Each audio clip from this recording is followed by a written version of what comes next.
कि पाकिस्तान के इलेक्शन में अब क्या सूरत हाल है।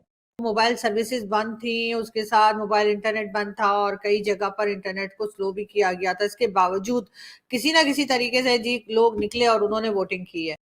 फाइनली पाकिस्तान में इलेक्शन भी हो गए और उसके रिजल्ट्स भी अनाउंस हो रहे हैं, जिसमें इमरान खान के कैंडिडेट्स जो कि इंडिपेंडेंट खड़े हुए थे उनको पब्लिक के सपोर्ट मिलते हुए दिख रहा है। वैसे पाकिस्तानी आर्मी जो कि पूरे देश को कंट्रोल करता है, दुनिया को ये दिखाने की कोशिश कर रहा है कि पाकिस्तान में फेयर इलेक्शन हो रहे हैं। पर ये सबको पता है कि नवाज शरीफ ही प्राइम मिनिस्टर बनने वाले हैं। वैसे आर्मी को पता है कि अगर इमरान खान के कैंडिडेट्स नहीं जीते तो देश में प्रोटेस्ट हो सकते हैं, इसलिए उनको जिता रहे हैं, पर एक लिमिट में, ताकि नवाज शरीफ को दूसरे पार्टीज के साथ मिलकर गवर्नमेंट बनाया जा सके। जिन कैंडिडेट्स को हराया गया है उनके कुछ रिएक्शंस और पाकिस्तानी एनालिस्ट्स के व्यूज आइए देखते हैं।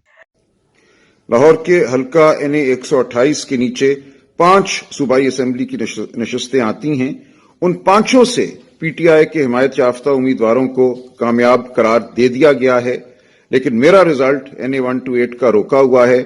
हमारे पास जो फॉर्म 45 मौजूद हैं दस्तखत शुदा प्रिजाइडिंग अफसरान के, उनके मुताबिक मेरी लीड जो है वो कम से कम 80,000 वोट है NA 128 से, लेकिन RO साहब ने मुझे कल रात जबरदस्ती पुलिस के जरिए निकलवाया अपने कमरे से, जो कि कानूनन एक जुर्म है।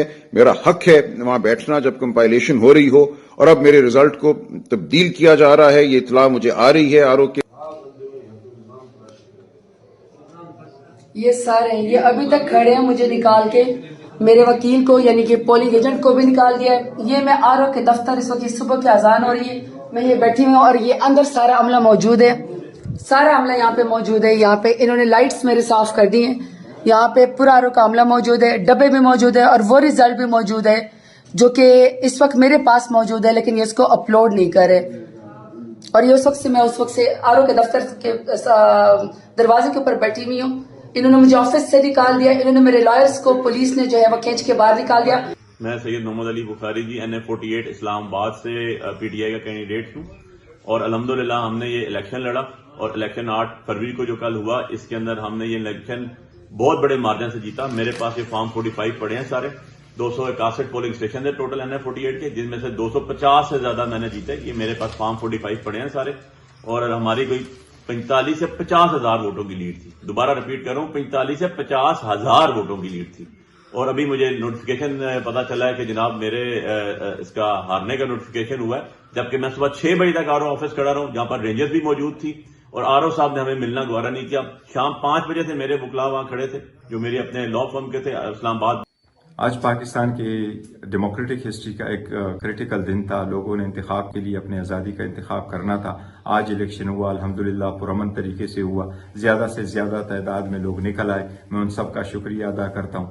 अब चूंकि रिजल्ट आना शुरू हो गया है और पाकिस्तान तहरीक इंसाफ 150 से ज्यादा सीटों पर बरतरी हासिल है, ये उस रिकॉर्ड के मुताबिक जो हमारे पोलिंग एजेंट ने हमें सप्लाई किया हुआ है। लेकिन गुज़श्ता 5 घंटे से इलेक्शन का आना बहुत ताहीर का शिकार है। पहले रूटीन में ऐसा ही होता है कि 12 बजे तक सारे पाकिस्तान के रिजल्ट आउट हो चुके होते हैं और इलेक्शन एक्ट के मुताबिक भी आपने 2 बजे तक सारा रिजल्ट अनाउंस करना होता है, लेकिन इसके बावजूद हमें रिजल्ट नहीं दिया जा रहा है। उसकी कंपाइलेशन की प्रॉब्लम है, लोगों को वहां जाने नहीं दिया जा रहा। मैं सारे PTI की कैंडिडेट और उनके सपोर्टर से दरखास्त करता हूं कि आप पुरअमन रहें, लेकिन आप उस वक्त तक वो रिटर्निंग अफसर के सामने रहें जब तक आपको अपने फॉर्म 47 नहीं मिलते।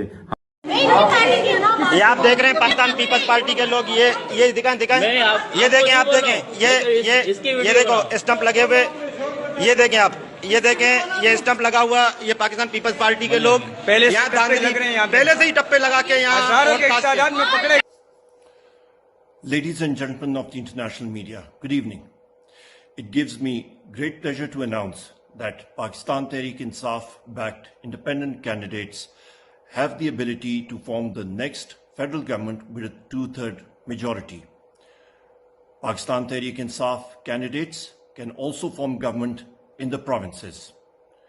We demand that there should be no manipulation of results by the returning officers, and most importantly, that there should be a peaceful and smooth transition of power to the next elected government of the Pakistan Tehreek-e-Insaf. कहा जा रहा है कि इमरान खान की party के पास तकरीबन 70 के करीब लोग होंगे। बाकी इंडिपेंडेंट्स वो हैं जिन्होंने जो ओवर वैसे इंडिपेंडेंट है, उनका इमरान खान की पार्टी से कोई ताल्लुक नहीं है। PMLN जो कि नवाज शरीफ की पार्टी है, मरियम नवाज की पार्टी है, वो 60 पे है।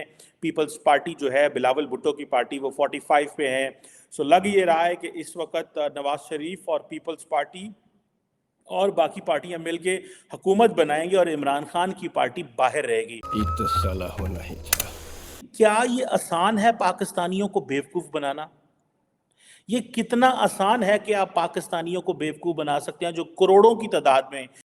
बड़ी जल्दी मान गए ये बात। नरेंद्र मोदी की बात करें तो पता चलता है भाई उस बंदे ने इकोनॉमी को 5वें नंबर पे लेके आया दुनिया में।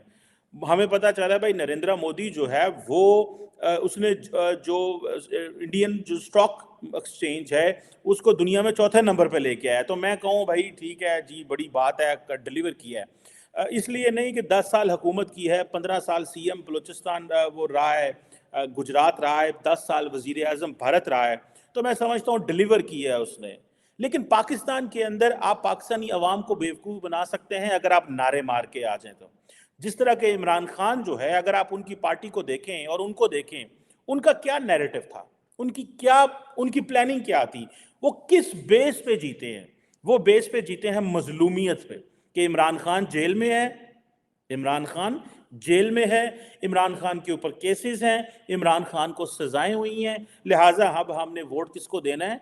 इमरान खान को। ये है question. Good question, you are a good question. Imran Khan कहता है अब मुझे एस्टैब्लिशमेंट की जरूरत नहीं है। क्यों? कि मेरा नैरेटिव है कि मैं एंटी अमेरिका हूं। सो एंटी अमेरिका होने का पाकिस्तान में वोट मिलता है। इमरान खान कहता है कि मैं सारे वेस्ट के खिलाफ, कि ये वेस्ट हमें डिक्टेशन देता है, ये वेस्ट हमें ये कहता है ये करो और वो ना करो। इमरान खान कहता है मैं सऊदी अरब के खिलाफ हूँ।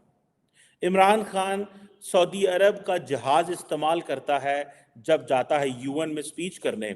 वो यहाँ से जद्दा जाता है, जद्दा में जाके मोहम्मद बिन सलमान से मिलता है। मोहम्मद बिन सलमान उससे कहता है कि आप प्राइवेट प्लेन पे क्यों जा रहे हैं, आप मेरा जहाज़ लेके जाएं। एंड देन वो उसको जहाज़ देता है और वहाँ जाता है। वहाँ जाके इमरान खान ऑटोनॉमी की बात करता है, कहता है मैं आलम इस्लाम में नया ब्लॉक बनाऊंगा, जो कि सऊदी अरब के खिलाफ ब्लॉक है।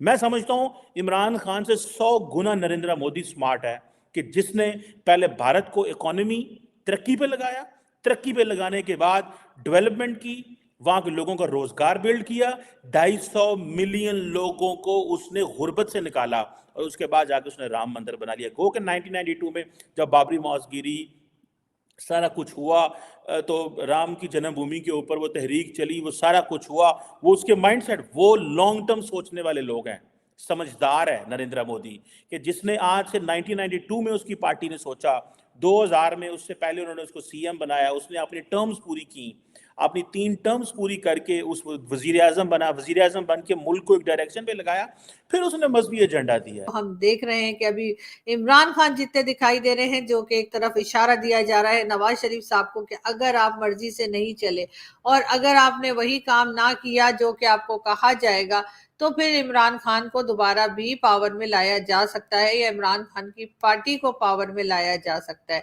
कल रात तक ना तो मोबाइल सर्विसेज ऑन की गई थी और ना ही इंटरनेट की सर्विस को बहाल किया गया था। उसी तरह से सब प्रॉब्लम्स थी और लोग ना फोन कर पा रहे थे और ना ही बाहर निकले तो मोबाइल डाटा चल रहा था।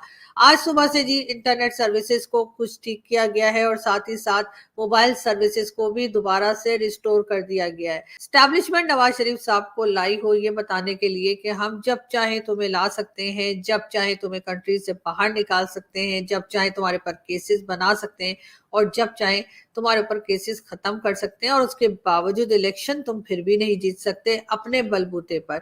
ये मैसेज यकीनन नवाज शरीफ साहब के पास बहुत ही लाउड और क्लियरली जो है वो दे दिया गया है। अब उसके आगे सोचना उनका काम है कि उन्होंने अकल पकड़नी है या नहीं है, यानी कि जो भी गवर्नमेंट आती है, जो भी प्राइम मिनिस्टर बनता है, क्या वो भी एक तरह से आर्मी और एजेंसीज के अंडर ही काम करेगा? मेरा ख्याल है ऐसा ही होगा।